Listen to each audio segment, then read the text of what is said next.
team the whole time. I was almost like, you know what, I'm just not even coming here. Anyway, I'm just so grateful to get to be here. To our city councilman, thank you for your support and thank you for your leadership. Congratulations on the election. Looking forward to the work that you guys do. We stand on the shoulders of giants. So my name is Abdul. I am running for U.S. Senate because I have a name that was tailor-made for U.S. politics. Beyond the name, though, I want to introduce myself in a bit of a different way through my grandmothers. My grandmothers are two of the most incredible people I have ever met. One of them raised 6 kids of 8 to whom she gave birth, 2 of them having died before their first birthdays. She was the 9th of 14. She was born in a time and a place in Alexandria, Egypt, where girls like her, despite the fact that she is literally the smartest person I've ever met, despite her brilliance, didn't get to go to school. She was illiterate. And my other grandmother, who helped raise me, was my grandma Judy. She met and married my grandpa Jan, who is a descendant of Abigail Adams, believe it or not. And they gave birth to 3. She worked as a nurse, trained at Hurley Hospital in Flint, and worked in and around the Midwest. Now, I introduce you to these 2 people because they are the folks who helped build me, but also because I had to introduce them to each other growing up. I had to explain one grandmother to the other. I want you to think about your grandmothers, right? Most of the time, your grandmothers might have known each other, and if they didn't know each other, they would have understood the lives that one another lead. Trying to explain my Teta Suad, who raised her 6 kids in a 1-bedroom apartment in Alexandria, to my grandma Judy, or explain my grandma Judy to my Teta Suad, I got really good at explaining. And I say that because there's something that I hope that folks understand as we go about this campaign. It's that when your grandmother kisses you on the forehead, makes your favorite meal, and tells you that it's going to be okay, it's done with the same love. It doesn't matter which of these 2 grandmas it was. And the reality is, if we were able to put that and to package it into our politics, imagine the America we would be. I trained to be a doctor because I was privileged to get the love of both of these incredible women. And I was also privileged to get to travel between the worlds that they both inhabited. So my folks immigrated to this country from Alexandria, had me, got divorced, remarried, right? And that's how I kind of ended up in this really interesting blended family. And my dad really wanted me to understand what his upbringing was, so they would ship me off, usually before school ended, with another family to go to Alexandria over the summers, right? I'd spend most of my summers there. And then, at the very end, I would end up back here in a cottage on a lake in Montcalm County, Michigan called Crystal Lake, all right? And in the 15 hours it would take me to get to Egypt, I'd cross about 10 years difference in life expectancy. I also didn't have to go 15 hours. I grew up in Oakland County, just north of Detroit. I could go 15 minutes south and travel the same 10-year life expectancy gap. And I became a doctor because I wanted to do something about that. Now, I went off to the University of Michigan with the goal of going to medical school, and that was the first time anybody mentioned maybe I should consider running for office, and it was actually somebody who knew something about doing this, happened to be Bill Clinton. Now, before I mentioned I was the valedictorian in my class, I got to give the student commencement speech in 2007, which was a major honor. I got to speak in front of 60,000 people, biggest speech I've ever given to this day, and I worked really hard on that speech, okay? And so by the end of it, I gave it without notes, right, just from the heart. And Bill Clinton mentions me in his speech. My dad claps for me for the first time in my whole life. And then after the speech, Bill Clinton comes up to me, he's like, son, why are you going to medical school? Which is not a question anybody asks a graduating senior going to medical school. And the first thing that comes to my mind was like, I'm proud of Muslims, what we do. But also, I love people and I love science, and this is how I want to serve. And he looks at me and says, you know, that's great, but you got a gift for communicating. Maybe someday you'll run for office. I was like, Mr. President, it's really nice of you to say, did you see my name? There are 11 letters in my first name. That's just the first one. And they all got sounds that come out of parts of people's throats most people don't know they have. All right, like, this is not happening for me. But I packed it away because that next year, 2008, I watched a guy named Barack Hussein, and actually that's Hussein, Obama, run for and win the presidency of the United States, including winning here twice. I went off, got the opportunity to go to Oxford University. I was a Rhodes Scholar and finished a PhD in public health. And then I finished med school at Columbia in New York. And I'm finally doing the work that doctors do, which really comes down to asking and answering two questions. What's wrong, and how can I help? That's really it. You spend a lot of time learning a whole lot of physiology to answer those questions, but those really are the questions, yeah? And I kept realizing something as I was engaging with patients, that the answers to these questions usually had a lot more to do with pathologies in our politics than physiology in our bodies. Do you get to breathe clean air?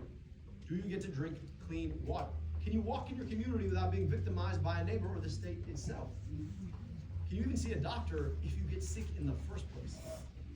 And I realized that those were the questions I really wanted to answer. So as I graduated medical school with the rest of my class, I took a bit of a left turn, so to speak. Most of my classmates went off and did residencies. I went into public health. I got the opportunity to rebuild Detroit's health department after it had been shut down when Rick Snyder and his austerity politics moved through the city of Detroit. This was 2015. 2012, they had shut down Michigan's first health department, 185 years old, in a city with a higher infant mortality rate than my father's native Egypt, a city where our children face threefold the probability of asthma hospitalization and fourfold the probability of lead exposure. Shut down their health department. And I was hired to rebuild it, all right? And I walked into an apartment that literally was in the back of the building where people pay parking tickets.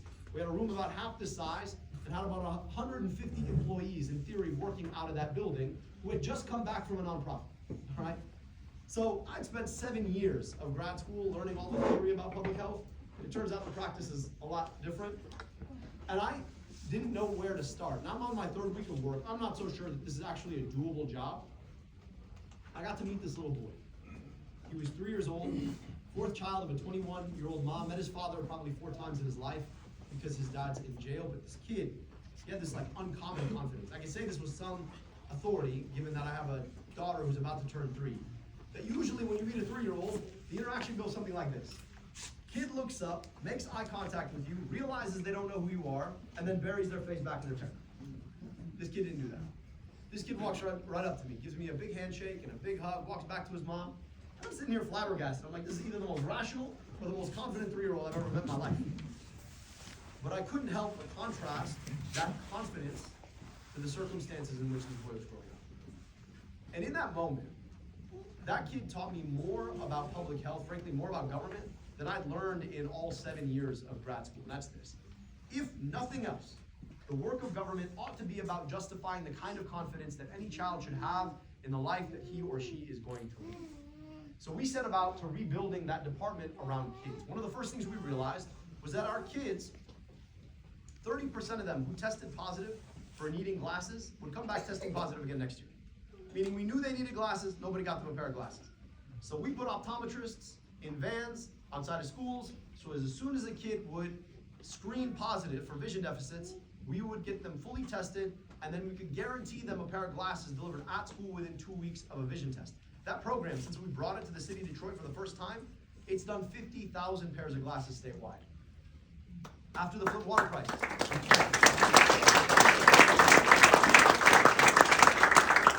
After Flint, we had every school, daycare, and Head Start tested for lead in the water. In the first 68 schools we tested, 19 tested positive for lead.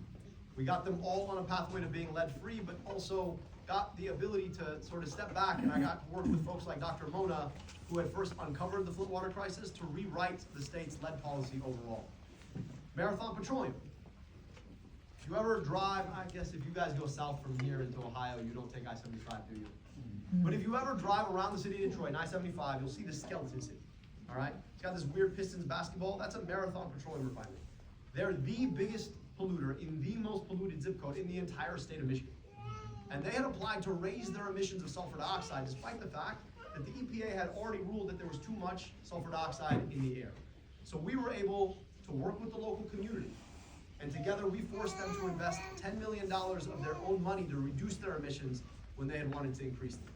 More recently, I've been serving Wayne County as Director of Health, Human and Veteran Services. I was hired to rebuild trust with the local community at the tail end of the COVID pandemic. One of the first things we realized was that our county ranked number 8 for medical debt nationwide, and that you can eliminate it for pennies on the dollar. So we did. We set aside $7 million to erase up to $700 million of medical debt for 300,000 people. It's the biggest medical debt erasure in our state's history. We put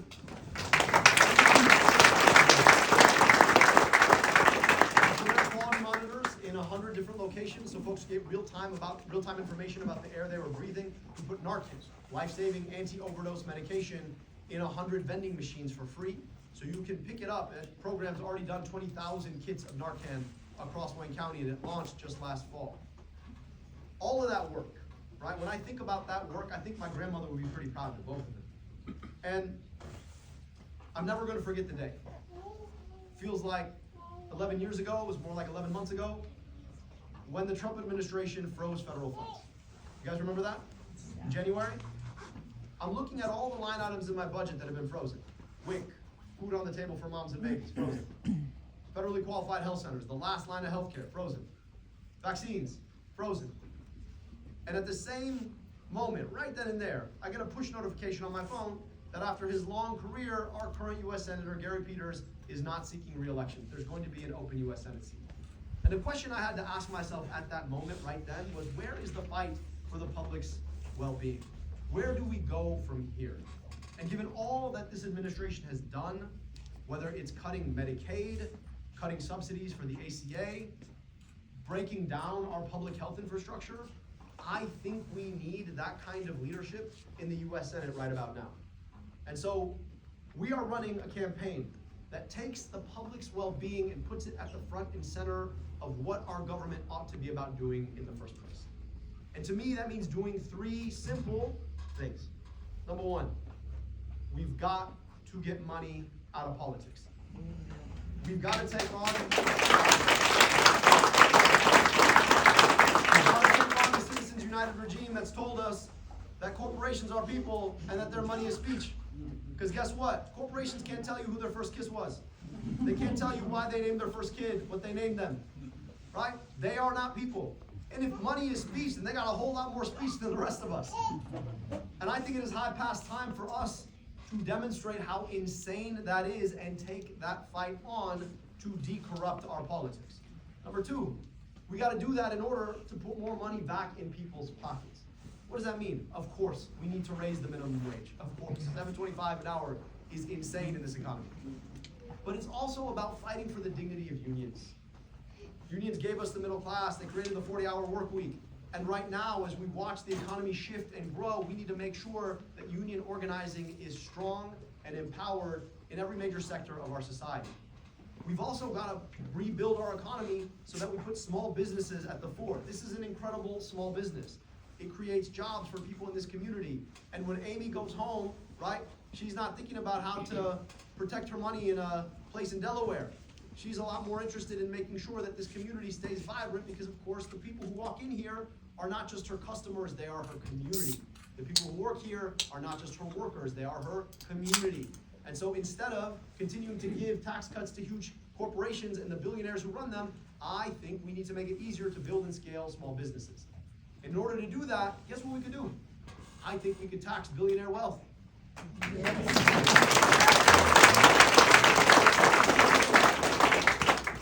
If we were to tax a billionaire 10%, guess what they're still? They're still a billionaire. Why all so mad about it? You still have billions of dollars. And you know what? I don't think you could spend $1 billion if you wanted to. You're going to be rich. Your kids are going to be rich. Your kids' kids are going to be rich. They're all going to be rich. And meanwhile, you could live in an America where we have healthcare and good schools and functional infrastructure and small business. It's not that hard. And then lastly, the challenge with our system right now is that for too long, we have enabled corporations to continue to grow and build and buy each other up that gives them huge amounts of power over the rest of us. We have laws in the books that are supposed to keep them from becoming monopolies. We just don't enforce those laws.